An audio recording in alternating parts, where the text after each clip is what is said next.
Secularism کے نظریے کے بعد سے ہی عالم اسلام اور فکر مند مسلمان ایک فکری کشمکش اور ایک نظریاتی خلجان کا شکار ہیں۔ انہیں ایسا محسوس ہوتا ہے کہ جب وہ مسجد میں ہوتے ہیں تو وہ دیندار ہوتے ہیں، مگر جب مسجد سے باہر نکلتے ہیں تو وہ دنیا دار بن جاتے ہیں۔ وہ جب نماز پڑھ رہے ہوتے ہیں تو در حقیقت وہ دیندار کہلانے کے مستحق ہوتے ہیں، لیکن جب وہ تجارتی معاملات، باہمی معاشرت یا کسی سے کوئی لین دین کا معاملہ کر رہے ہوتے ہیں تو وہ خالص دنیا دار ہوتے ہیں۔ انہیں یہ فکر ستاتی ہے کہ آخر ہم مزید کیسے دیندار بن سکتے ہیں۔ بہت سے مسلمان یہ سوال کرتے ہیں اور خود کو یوں تانا دیتے ہیں کہ میں تو دنیا دار ہوں۔ کیا واقعی اسلام دین اور دیگر معاملات کو اس طرح سپریٹ کرتا ہے، یا اسلام کا نظریہ کچھ اور ہے؟ پھر دین و دنیا کا باہمی تعلق کیا ہے؟ کیا دین و دنیا ایسی چیز ہے جس کے درمیان ہم مقابلہ اور موازنہ کریں،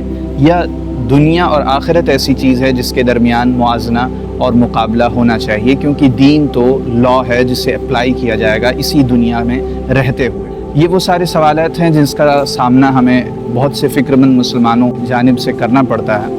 تو اس ویڈیو میں ہم بذات خود ان سوالات کا جواب نہیں دیں گے، بلکہ ہم علامہ سید سلیمان ندوی کی ایک بہت ہی خوبصورت، جامع اور مؤثر تحریر آپ کے سامنے پیش کر رہے ہیں، جس میں ان تمام الجھنوں کے لیے تشفی کا سامان موجود ہے، لہٰذا اسے خود بھی دیکھیں اور دوسروں کے ساتھ شیئر کریں۔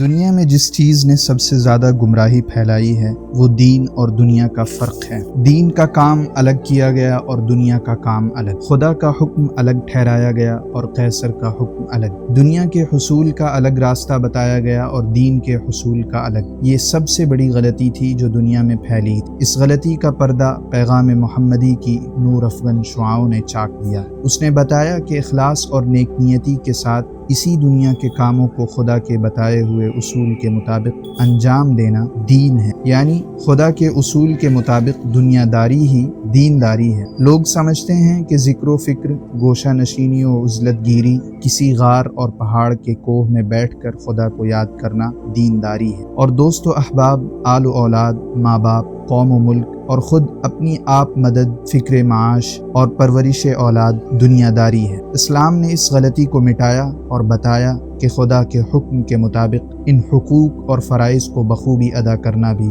دینداری ہی ہے۔ اسلام میں نجات کا مدار دو چیزوں پر ہے، ایمان اور عمل صالح۔ ایمان 5 چیزوں پر اعتقاد کا نام ہے، خدا پر، نیکی کی راہ بتانے والے پیغمبروں پر، پیغمبروں تک خدا کا پیغام لانے والے فرشتوں پر، ان کتابوں پر جن میں خدا کے یہ پیغام ہیں، اس پیغام الہی کے مطابق عمل کرنے والوں، عمل نہ کرنے والوں کی جزا و سزا پر۔ انہی 5 باتوں پر یقین رکھنا ایمان ہے۔ اسی ایمان پر عمل کی بنیاد قائم ہے، کیونکہ اس ایمان و یقین کے بغیر نیک نیتی اور خلوص کے ساتھ کوئی عمل نہیں ہو سکتا۔ دوسری چیز عمل ہے، یعنی یہ کہ ہمارے کام صالح اور نیک ہوں۔ عمل کے جیسا کہ میں نے 7ویں خطبے میں کہا ہے، 3 حصے ہیں۔ ایک عبادات، یعنی وہ عمل جن کے ذریعے خدا کی بڑائی اور بندے کی بندگی کا اظہار ہوتا ہے۔ 2 معاملات، یعنی انسانوں کے آپس کے لین دین، کاروبار اور نظم ملت کے قوانین اور قاعدے، جن کی وجہ سے انسانی معاشرت بربادی اور ہلاکت سے بچی رہتی ہے اور ظلم مٹ کر عدل قائم ہوتا ہے۔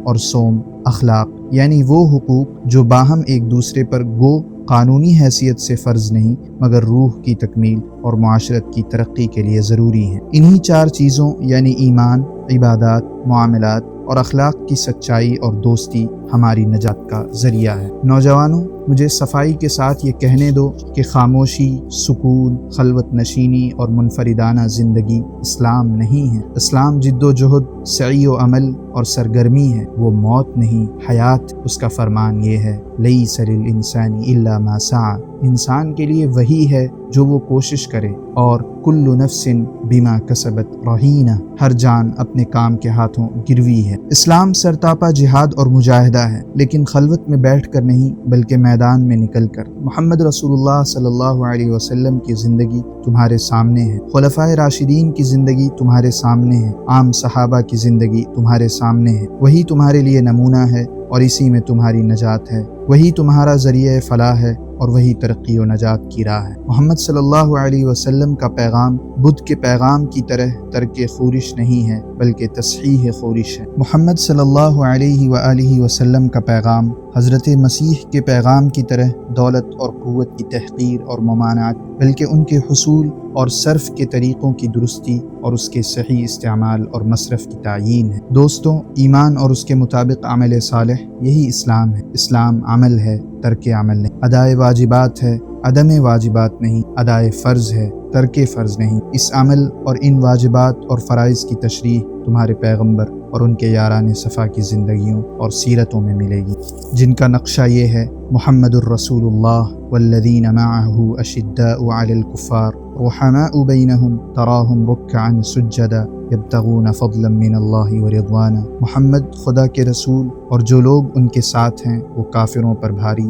آپس میں رحم دل ہیں۔ ان کو دیکھو گے کہ وہ رکوع اور سجدے میں ہیں، وہ خدا کی مہربانی اور خوشنودی کو ڈھونڈ رہے ہیں۔ کافران حق کے ساتھ جہاد بھی قائم ہے، آپس میں برادرانہ الفت کے جذبات بھی ہیں۔ خدا کے سامنے رکوع میں جھکے اور سجدے میں گرے بھی ہیں، اور پھر دنیا میں خدا کی مہربانی اور رضا کے طالب بھی۔ خدا کی مہربانی یعنی فضل قرآن پاک کی اصطلاح میں روزی اور معاش کو کہتے ہیں۔ اسی روزی و معاش میں بھی دین کی طلب جاری ہے۔ رجال لا تلہیہم تجارت ولا بیع عن ذکر اللہ، یہ وہ لوگ ہیں جن کو تجارت اور خرید و فروخت خدا کی یاد سے غافل نہیں کرتی۔ تجارت، خرید و فروخت اور کاروبار بھی جاری ہیں اور خدا کی یاد بھی قائم۔ وہ ایک کو چھوڑ کر دوسرے کو نہیں ڈھونڈتے بلکہ دونوں کو ساتھ ساتھ۔ مسلمانوں اور رومیوں میں جنگ ہے، صحابہ فوج کے سپاہی ہیں۔ سپہ سالار ان مسلمان سپاہیوں کی حالت دیکھنے کے لیے اسلامی کیمپ میں چند جاسوس بھیجتا ہے۔ وہ یہاں آ کر مسلمانوں کو دیکھ کر واپس جاتے ہیں تو سر تاپا اثر میں ڈوبے ہوتے ہیں۔ وہ جا کر رومی سپہ سالار کو بتاتے ہیں کہ مسلمان کیسے سپاہی، ہم باللیل رہبان وبالنہار فرسان، وہ راتوں کے راہب ہیں اور دن کے شہسوار۔